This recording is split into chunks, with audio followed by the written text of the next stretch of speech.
আমার কলিজার টুকরা মুরব্বী বাবাদের, মা বোনদের এমন একটা আমল শিখিয়ে দিব যেটা আপনারা করলে আপনাদেরকেও আটকানা জান্নাত নিজের দিকে ডাকবে।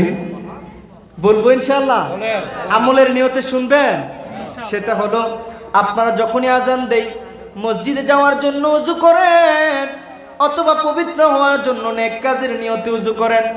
এখনো কিন্তু মসজিদে যান নাই, কিন্তু ওযু যেহেতু গুনাহ মাফের মাধ্যম, আপনি ওযু করার সময় বড় ধীরস্থিরে আপনি বিসমিল্লাহ আলহামদুলিল্লাহ বলে দুরূদ শরীফ পড়ে অথবা পুরো দোয়াটা পারলে পড়ে আপনি ভালো ভালো নিয়ত করে উযুটা শুরু করবেন। মনে মনে খেয়াল করবেন, মাবুদ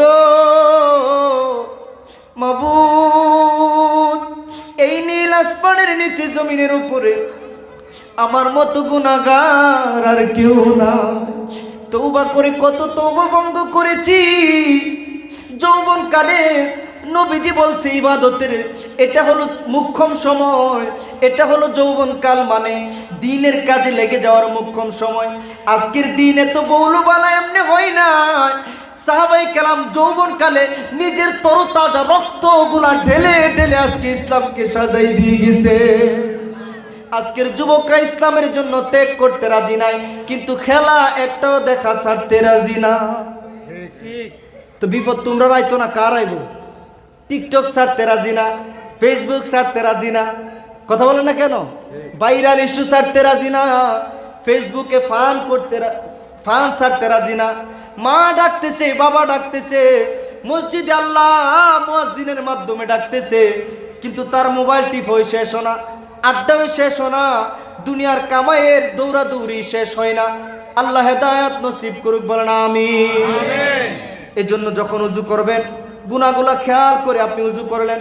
মুখের গুনাহ, চোখের গুনাহ, সমস্ত অঙ্গ প্রত্যঙ্গের গুনাহ আপনি মাফ করেন। ধীরস্থিরে উযুটা করে এখনো কিন্তু মসজিদে যায়েন নাই, আপনি শুধু আসমানের দিকে তাকায়া উযু করে যদি কালিমা শাহাদাত আশহাদু আল্লা ইলাহা ইল্লাল্লাহ ওয়াহদাহু লা শারীকা লাহু ওয়া আশহাদু আন্না মুহাম্মাদান আবদুহু ওয়া রাসূলুহু, আপনি যদি কালিমা শাহাদাত পড়তে পারেন, মুসলিম শরীফের হাদিস প্রমাণ করে আপনার জন্য সাথে সাথে আল্লাহর আটকানা জান্নাতের দরজা খুলে যাবে,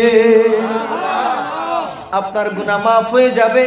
নামাজকে যদি কালকে থেকে আঁকড়ে ধরেন, আজকে থেকে আঁকড়ে ধরেন, এই নামাজ আপনার জন্য নাজাতের উসিলা হবে, রুজি রোজগারে বরকতের মাধ্যম হবে, আপনার চেহারার রৌনক বাড়াবে, আপনার ঈমানের সাথে মৃত্যু নসিবের কারণ হবে, ডান হাতে আমল নামার ব্যবস্থা হবে।